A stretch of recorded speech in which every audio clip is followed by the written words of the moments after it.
दूसरी शादी जरूरी होती है क्या? दूसरी शादी करनी चाहिए क्या? भाग्य में दूसरी शादी या कहें कि प्रारब्ध में दूसरी शादी पहले से निहित होती है?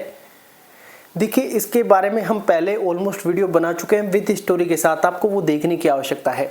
दूसरा, अगर आपके भाग्य प्रारब्ध में शादी है और दूसरी शादी है तो पहली वाइफ की हो सकता है डेथ हो जाए, हो सकता है डिवोर्स हो जाए, या किसी और कारण से हो सकता है, कोई और रीजन से आपकी दो शादियां हो जाए। आपको ऐसा लग रहा होगा कि ये तो भारतीय लॉ में ही नहीं है। देखिए, प्रारब्ध का खेल इतना निराला है, कारण और भी हो सकते हैं। डिवोर्स हो जाए, बिल्कुल बिगाड़ खाता कुछ हो जाए, कुछ अनबन, मतलब बहुत सारी चीज़ें, या फिर कहें कि आप अपनी सहमति के अनुसार, क्योंकि प्रारब्ध पूरा काम करता है बुद्धि के ऊपर, शरीर के ऊपर, कि तय समय पर आकर सारी चीज़ें घुमा देता है।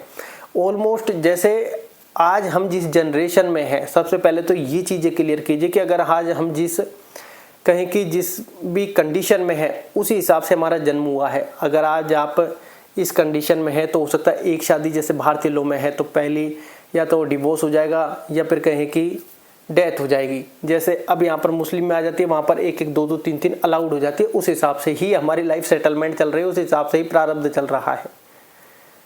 तो ये बात आप ध्यान रखें।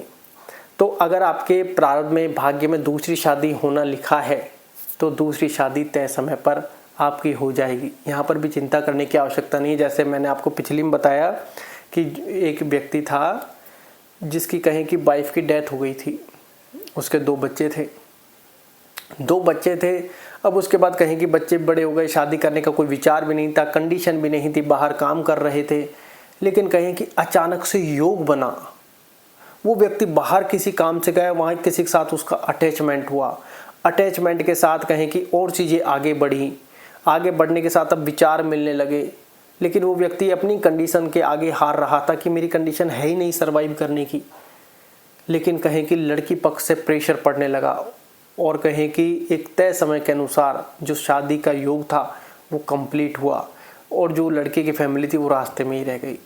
मतलब तय समय तय तारीख पर उसका विवाह हुआ। आप सोच रहे कि नहीं वो आगे पीछे कर देते, तय समय और तारीख भी आगे पीछे नहीं होगी।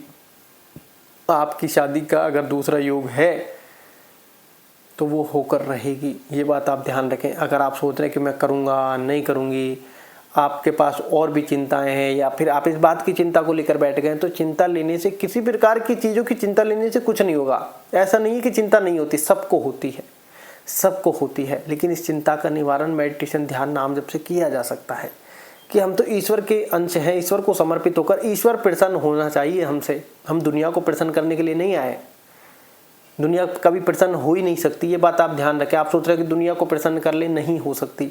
100 एहसान कर दीजिए, वो प्रसन्न घूम लेंगे, फिर एक गलती करके देख लीजिए, नतीजा आपके सामने आ जाएगा। हमें ईश्वर के प्रति समर्पित भाव से कर्म करने हैं, ये बात आप ध्यान रखें। तो आपको इस बारे में बिल्कुल नहीं सोचना है। तय समय पर आपकी शादी हो जाएगी, चाहे वो पहली हो, चाहे वो दूसरी हो, चाहे वो तीसरी हो, ये बात आप ध्यान रखें। क्योंकि ये सारी चीज़ें प्रारब्ध भाग्य से जुड़ी हुई हैं, ये पहले से प्री डिसाइडेड है। इनके बारे में आपका सोचना अब व्यर्थ है। आप सोच रहे हैं कि मैं नहीं करना चाहती, योग नहीं होगा तो नहीं करना चाहती, योग बनेगा तो आपके विचार भी चेंज हो जाएंगे, फिर भी विचार वैसे रहते हैं तो जबरन हो जाएगी, ये बात आप ध्यान रखें। तो आप मेडिटेशन, ध्यान, नाम जप, इनको सारा बनाइए। ये क्या है? कर्म बंधन है, ये कर्म बंधन है। हम इनमें उलझे रह जाते हैं, यार शादी हुई नहीं होगी। हालांकि ये सब चिंताएं हमारे जीवन में होती हैं और ये मेन चिंताओं का कारण है लोग। आजकल मेंटलिटी ऐसी हो गई है, लोग क्या कहेंगे, लोग क्या सोचेंगे, इस चक्कर में शादी हो जाती है। हालांकि प्रारब्ध में डिसाइड होते, कर्म बंधन कहीं से तो चालू हुआ है। फिर उसके बाद ये बात बच्चों पे आ जाती है। बच्चे नहीं होंगे तो माँ बाप को ताने कसे जाएंगे, लोग क्या कहेंगे, लोग क्या सोचेंगे, बच्चे हो जाते हैं, फिर ये कॉन्सेप्ट खिंचता जाता है। इसी हिसाब से लाइफ चलती जाती है। जब पहली बीवी की डेथ या डिवोर्स हो जाता है तो व्यक्ति फिर प्रेशर बनाता है, फिर बाहरी लोग या फिर कहीं घरेलू लोग फिर प्रेशर बनाते हैं, अभी उम्र बहुत बाकी है, तुम्हें शादी कर लेनी चाहिए। तो ये सारा चीज़ें चलती रहती है। तो ये सारी चीज़ें प्रारब्ध से डिसाइडेड होती हैं, पहले से ही प्रारब्ध में ये चीज़ें निहित होती हैं, ये आपको ध्यान रखना है। अगर आपके प्रारब्ध में दूसरी शादी है तो वो होकर रहेगी। धन्यवाद।